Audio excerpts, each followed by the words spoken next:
السلام علیکم ورحمۃ اللہ وبرکاتہ۔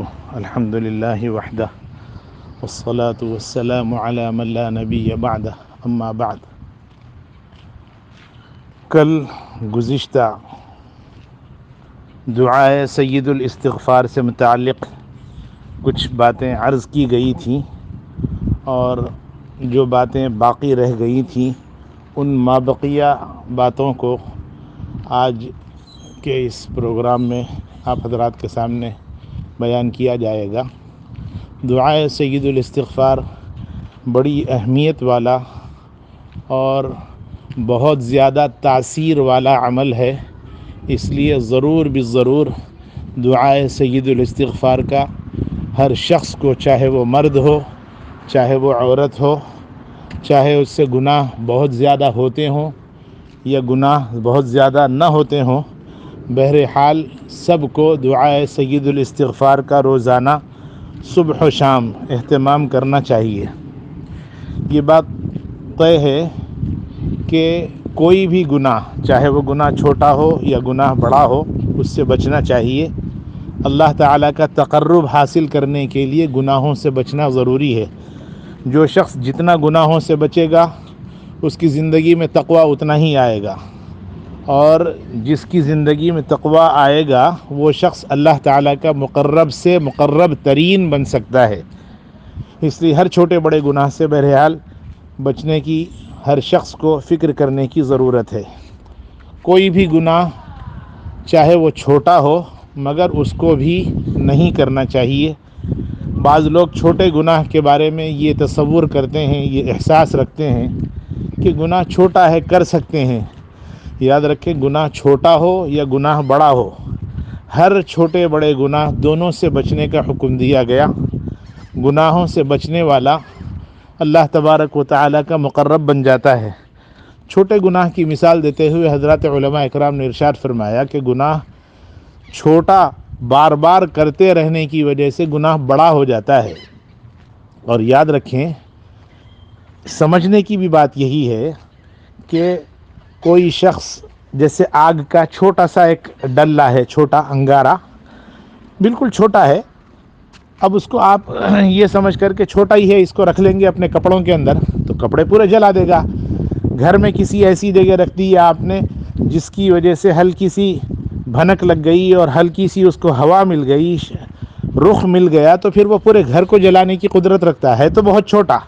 ایسے ہی گناہ کا معاملہ ہے کہ کوئی گناہ چاہے وہ چھوٹا ہو یا بڑا ہو نہیں کرنا چاہیے۔ چھوٹا گناہ بعض مرتبہ کرتے کرتے بڑا بن جاتا ہے، جیسے چھوٹا دھبا کسی انسان کے جسم کے اوپر لگتا ہے۔ حدیث شریف میں ہے، اللہ کے نبی صلی اللہ علیہ وسلم نے ارشاد فرمایا کہ جب کبھی کسی کے طرف سے کوئی گناہ ہوتا ہے، اس کی مثال دیتے ہوئے فرمایا کہ اس کی مثال ایسی ہے جیسے چھوٹا دھبا، اس کو پکڑ کر فوراً اگر دھل دیا جائے تو پھر وہ صاف ہو جاتا ہے، اور اگر اس کو یوں ہی چھوڑ دیا جائے تو وہ تھوڑا تھوڑا ہو کر بڑھ جاتا ہے، بعد میں پھر پورا حصہ وہ خراب ہو جاتا ہے۔ ایسے ہی معاملہ ہے چھوٹے گناہوں کا بھی، اس لیے کوئی گناہ کو چھوٹا نہ سمجھے۔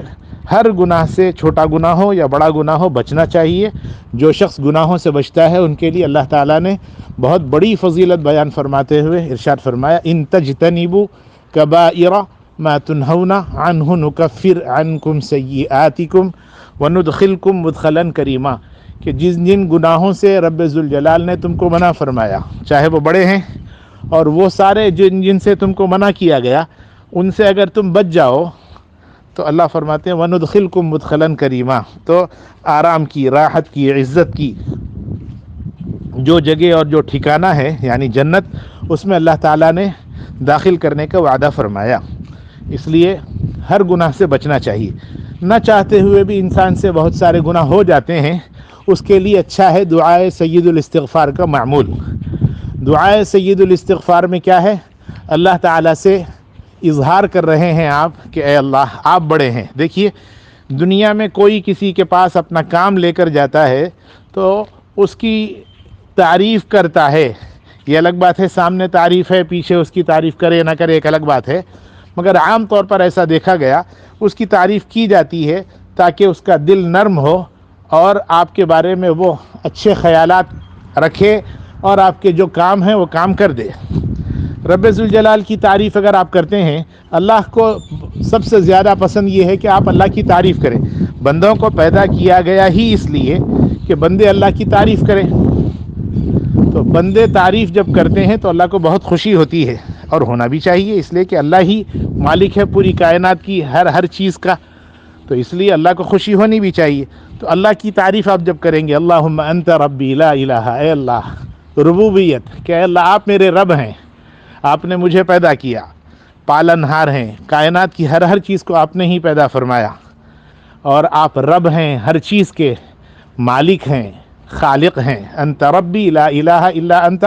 اور پھر آپ نے پیدا کر کے یوں ہی چھوڑ نہیں دیا، بلکہ ساری عبادت کی جو کچھ چیزیں ہیں وہ آپ نے اپنے لیے رکھی ہیں کہ لوگ آپ ہی کی عبادت کریں، آپ کے علاوہ کسی اور کی عبادت نہ ہو۔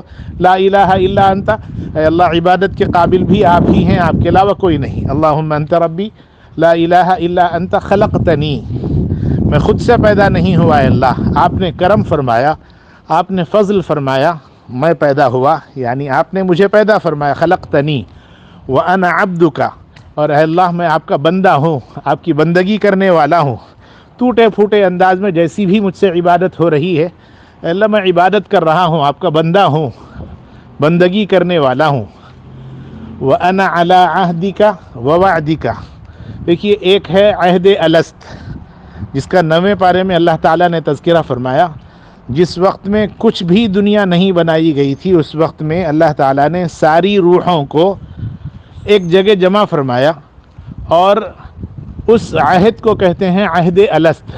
کوئی جب پیدا نہیں ہوا اس وقت میں صرف روحوں کو پیدا کیا، اور روحوں سے اللہ تعالیٰ نے سوال کیا اور زبان دی ان کو بولنے کی، تو روحوں نے جواب دیا تھا کہ اللہ نے سوال کیا تھا الست بربکم، کیا میں تمہارا رب نہیں ہوں؟ قالوا بلا، تو ساری روحوں نے کہا تھا اے اللہ آپ ہی ہمارے رب ہیں، آپ کے علاوہ کوئی رب نہیں ہو سکتا۔ تو اللہ تعالیٰ فرماتے ہیں کہ وہ جو عہد ہے وہ یاد رکھو۔ تو دعائے سید الاستغفار کے اندر اس کا اظہار ہے کہ وَأَنَا عَبْدُكَ وَأَنَا عَلَىٰ عَهْدِكَ، اے اللہ میں نے جو وعدہ کیا تھا عہد الست میں اس پر میں قائم ہوں، آپ ہی کو اپنا رب مانتا ہوں۔ وَوَعْدِكَ مَا اسْتَطَعْتُ، اور اے اللہ میں نے جو آپ سے وعدے کیے ہیں یا آپ نے مجھے جو وعدے دیے ہیں ان سب کے اوپر اے اللہ میں کوشش کرتا ہوں کہ اے اللہ اس کے اوپر قائم رہوں۔ کوشش میری پوری ہوگی وعدے کے اوپر قائم رہنے کی، اور میں پھروں گا نہیں، مگر شیطان کبھی بھٹکا سکتا ہے، اس لیے فرمایا وَوَعْدِكَ مَا اسْتَطَعْتُ، میری جو قوت ہے، میری جو طاقت ہے اس کے بقدر میں مکمل کوشش کروں گا۔ اے اللہ آپ بہت بڑے ہیں، یہ تعریف آپ نے کر دی۔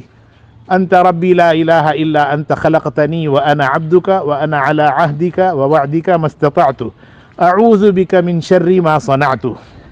ہر انسان سے کچھ گناہ ہوتے ہیں، جب گناہ ہوئے تو اس کی نحوست آتی ہے، ہر گناہ کی نحوست ہے، نماز چھوڑنا اس کی نحوست ہے، بے روزگاری آ جاتی ہے، گندے کاموں کے اندر رہتا ہے، خیالات منتشر رہتے ہیں، اس کی نحوست الگ ہے، ہر چیز کی نحوست ہے۔ تو اللہ سے یہ عرض کرنا اعوذ بک من شر ما صنعت، اے اللہ میں پناہ مانگتا ہوں ان سارے گندے کاموں کی شرارت سے جو کچھ میں نے کیے ہیں، چھپ کر کیے، لوگوں کے سامنے کیے، انجانے میں کیے، اے اللہ ان سب سے پناہ چاہتا ہوں، آپ ہی پناہ دینے والے ہیں۔ اعوذ بک من شر ما صنعت۔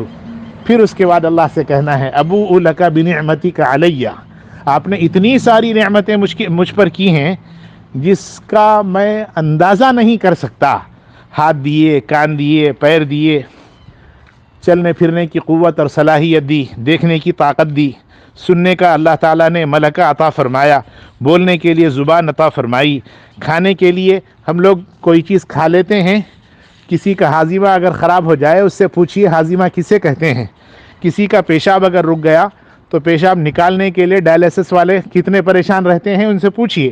یہ سب اللہ کی نعمتیں ہیں، ایک دو کیا گنانے اگر بیٹھ جائیں گنا نہیں سکتے۔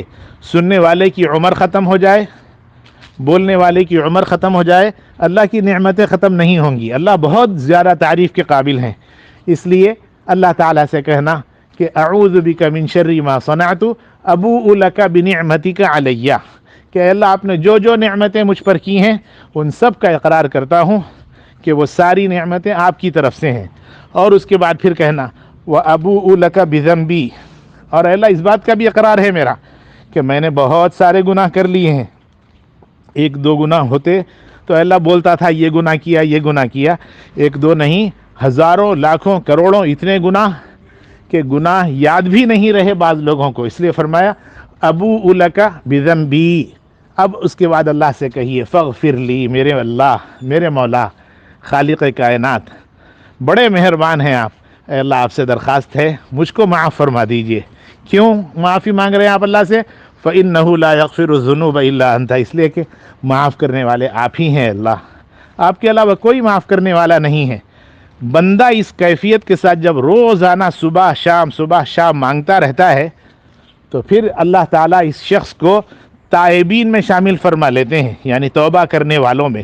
اور جب توبہ کرنے والوں میں شامل ہو گیا، اللہ کے نبی صلی اللہ علیہ وسلم نے بشارت دیتے ہوئے ارشاد فرمایا التائب من الذنب کمن لا ذنب لہ، گناہوں سے توبہ کرنے والا رب ذوالجلال کی نظر میں ایسا ہے جیسا کہ اس نے کوئی گناہ ہی نہیں کیا. اس لیے یہ پورا دعائے سید الاستغفار یاد کر لیجئے، بچوں کو یاد دلائیے، بیوی کو یاد دلائیے، شوہر کو یاد دلائیے، بہنوں کو یاد دلائیے، بھائیوں کو یاد دلائیے، سب کو یاد دلائیے اور اس پیغام کو دور دور تک پہنچائیے تاکہ معافی مانگنے کا سلیقہ ہم سب کے اندر آ جائے اور دعائے سید الاستغفار کا معمول ہماری زندگی کا حصہ بن جائے. جس شخص نے صبح میں ایک مرتبہ دعائے سید الاستغفار پڑھ لیا، اگر اس دن اس کی موت ہو گئی وہ جنت میں جائے گا. اور جس نے شام میں یہ دعا پڑھ لی دعائے سید الاستغفار ایک مرتبہ، وہ رات میں اگر مر گیا تو جنت میں جائے گا. یہ طے ہے، یا تو آپ دن میں مریں گے یا رات میں مریں گے. روزانہ صبح اور شام کا اگر معمول بنا لیں گے تو یقیناً جنت میں جائیں گے. اور یہ بشارت اللہ کے نبی صلی اللہ علیہ وسلم نے دی ہے، اس لیے معمول بنا لیجئے. حق تعالی جل شانہ ہم سب کو عمل کی توفیق نصیب فرمائے. وآخر دعوانا الحمد للہ رب العالمین.